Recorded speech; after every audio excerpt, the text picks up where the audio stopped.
All right, let's go to our next guy here. It's Terry McLaurin. And what is your bold prediction for Terry McLaurin? Yeah, be a top 5 fantasy wide receiver this year. Again, something you've heard me say quite a bit, that I like Terry McLaurin a lot. I like the setup for him. I just think there's a lot to love about him without getting into it until you ask me a question or two. But there's a lot to love about Terry McLaurin's situation with Ryan Fitzpatrick now as his quarterback. Okay, go ahead, Heath. Yeah, there's no doubt this is bold, but it doesn't feel bold to me because in my projections, I've got him number 7.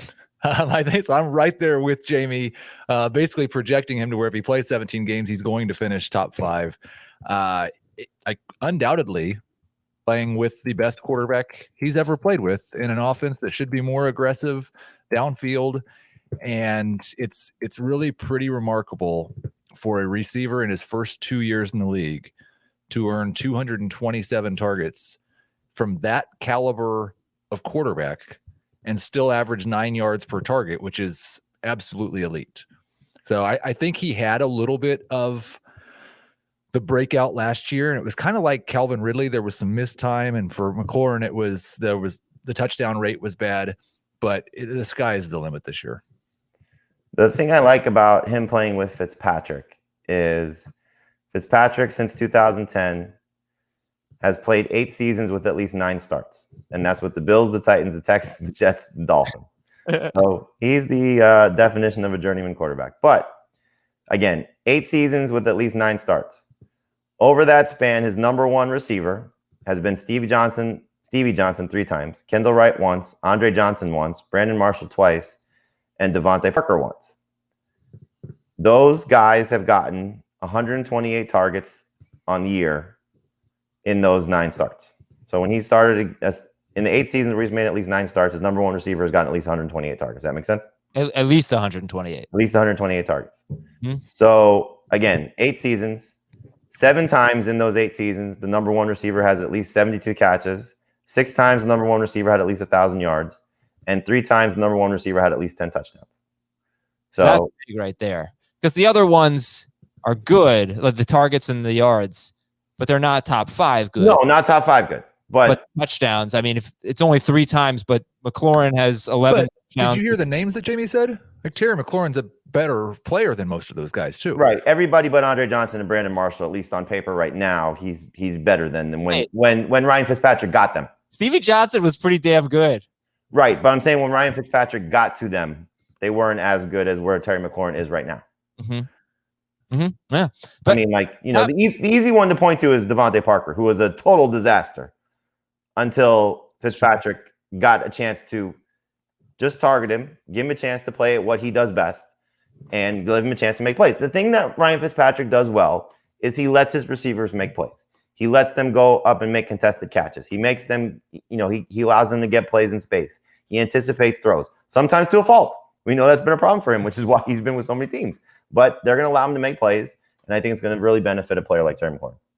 And I just want to, no disrespect meant to Stevie Johnson in any way, shape, or form, but he never had as many yards in a season as Terry McLaurin had last year, and he was about 25% worse on a per target basis than McLaurin's been in his first 2 years of his career. So it's also a different NFL. I mean, the NFL changed since Stevie Johnson and Ryan Fitzpatrick played together.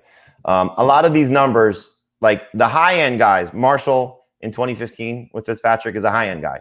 Devontae Parker 2 years ago is more on the high in terms of the numbers. The 72 and 1,000 is more the Stevie Johnson, Kendall Wright numbers. But when you just start to look at it, and you say, okay, where's the targets? Where's the floor? The 128 targets. That's a good season for a wide receiver over 16 games. I think we're going to see Terry McLaurin in the 150 target range. The only concern I really have, to be honest with you, is how good will Curtis Samuel be in terms of what he does as a receiver? We know, like you said, Adam, in talking about his performance in Carolina, he was a do-it-all type of guy. Can play running back, take bubble screens and jet sweeps and all those things. I hope that's still kind of what he does with Washington. But if he does more as a wide receiver, that's going to take away from McLaurin. And everything you're hearing about Diami Brown, again, I apologize if I'm butchering his name. Yeah, you can correct me at some point, Adam. But you're hearing just wonderful things about that. And then you factor in Logan Thomas, you factor in the running backs and what they're going to do. Is McLaurin going to get peppered as much as I hope he will? I'm still buying into it, but those other guys could take away from McLaurin enough that he doesn't finish even as a top 10 guy, which he can still be top 15 and be fantastic. You just don't want to, again, overvalue him on draft day, which I don't think you have to.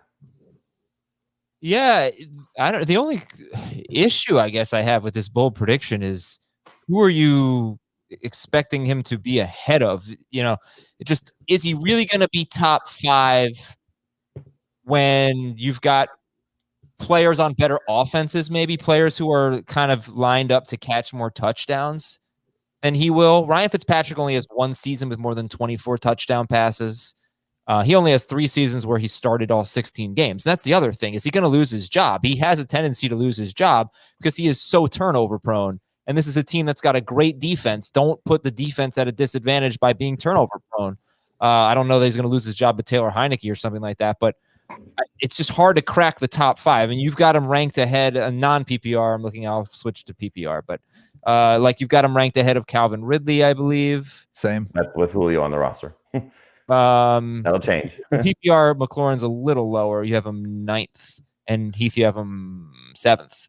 I've got him ahead of Michael Thomas, Justin Jefferson, DK Metcalf, Allen Robinson. Why would you? So why would you put him ahead of Justin Jefferson? A lot of what Jefferson did last year, we've talked about the regression that's coming for him. I just don't think Justin Jefferson's going to be as good as he was in his rookie year. But he was so much better than Terry McLaurin, both as a rookie and sophomore McLaurin. He was. I don't think a lot of what he did last year is sustainable, and I think that Washington's probably going to throw it 120 more times than the Vikings this year.